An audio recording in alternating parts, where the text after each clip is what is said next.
Hi, ഇന്ന് നമുക്ക് had ചേർത്ത് പറയാൻ പഠിക്കാം. ഹാഡിന്റെ അർത്ഥം എന്താന്ന് പറഞ്ഞു? ഉണ്ടായിരുന്നു.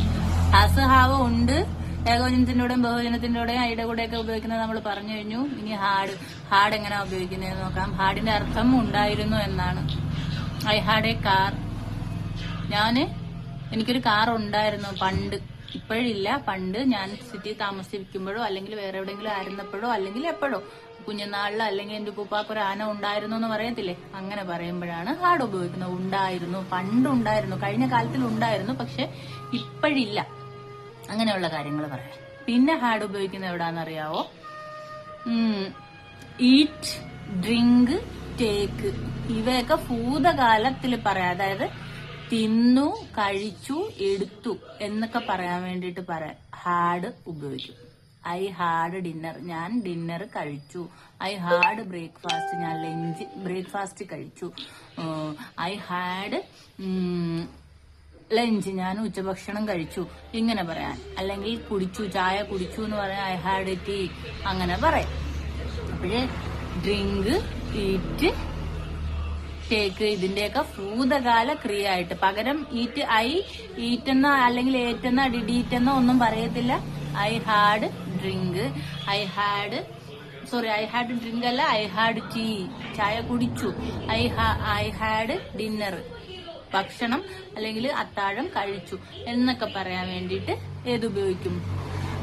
ഹാഡ് ഉപയോഗിക്കും. അടുത്തത് നമ്മൾ ഹാഡ് ഉപയോഗിക്കുന്നത് എവിടെയെന്ന് അറിയാവോ? കഴിഞ്ഞ കാലത്ത് രണ്ട് കാര്യങ്ങൾ നടന്ന കാര്യം, തുടർച്ചയായിട്ട് രണ്ട് സംഭവങ്ങൾ നടന്നു. അതിൽ ആദ്യം നടന്ന കാര്യം പറയാൻ വേണ്ടിയിട്ട് പറയുമ്പോൾ ഈ ഹാഡ് ചേർക്കും. നമ്മൾ പണ്ട് പഠിച്ചായിരുന്നു ഹാഡ് പഠിച്ചപ്പം. When I reached the station, ഞാൻ സ്റ്റേഷനിൽ എത്തിയപ്പോൾ the train had left, train പോയി കഴിഞ്ഞിരുന്നു. അതുപോലെ ഐ ഹാഡ് ഗൂൺ, അത് ഒരു പ്രയോഗം പോട്ടെ, അതങ്ങനെ പറയണ്ട. ഷി ഹാഡ് ഗൂൺ, അവൾ പോയി കഴിഞ്ഞിരുന്നു ഞാൻ വീട്ടിൽ ചെന്നപ്പോ. അല്ലെങ്കിൽ ഷി ഹാഡ് സ്ലെപ്റ്റ്, അവൾ ഉറങ്ങിക്കഴിഞ്ഞിരുന്നു. അങ്ങനെ എന്തെങ്കിലും രണ്ട് കാര്യങ്ങൾ പറയുമ്പോൾ അതിലാദ്യം നടന്ന കാര്യം പറയാൻ വേണ്ടി ഏത് ഉപയോഗിക്കുന്ന? ഹാഡ് ചേർക്കുന്നത്. ഭൂതകാലത്തിൽ നടന്ന രണ്ട് കാര്യങ്ങൾ പറയുമ്പോൾ അതിൽ ആദ്യത്തെ കാര്യം പറയുമ്പോൾ എപ്പോഴും ഹാഡിന് ശേഷം V3 ആണ് ഉപയോഗിക്കുന്നത്. അവൾ പോയി കഴിഞ്ഞിരുന്നു, കുട്ടി ഉറങ്ങിക്കഴിഞ്ഞിരുന്നു, തിന്ന് കഴിഞ്ഞിരുന്നു, അങ്ങനെയൊക്കെ പറയുമ്പോൾ ഹാഡ് കഴിഞ്ഞ വെർബിന്റെ മൂന്നാമത്തെ ഫോം. മനസ്സിലായോ? അടുത്തത് പിന്നെ നമ്മൾ ഉപയോഗിക്കുന്നത് ഹാഡ് എവിടാ ഉപയോഗിക്കുന്നത്? അവക്ക് ഒരു ബ്രദർ ഉണ്ടായിരുന്നു. അപ്പൊ ഒരു പെൺകുട്ടി ഇപ്പം ആരെ കുറിച്ച് പറയുക? ഒരു കുട്ടി അല്ലെങ്കിൽ ഒരു പ്രായമായ സ്ത്രീയൊക്കെ അല്ലെങ്കിൽ ബന്ധങ്ങളൊന്നും ഇല്ലാതെ കിടന്ന നമുക്കൊന്നും അറിയാതെ ഒരു സ്ത്രീ മരിച്ചു. അപ്പോഴത്തേനും നമ്മൾ പറയാം അവർക്ക് ഒരു ബ്രദർ ഉണ്ടായിരുന്നു. എവിടാണെന്നൊന്നും അറിയത്തില്ല, ഉണ്ടായിരുന്നു, ഇപ്പോഴില്ല അല്ലെങ്കിൽ അറിയില്ല.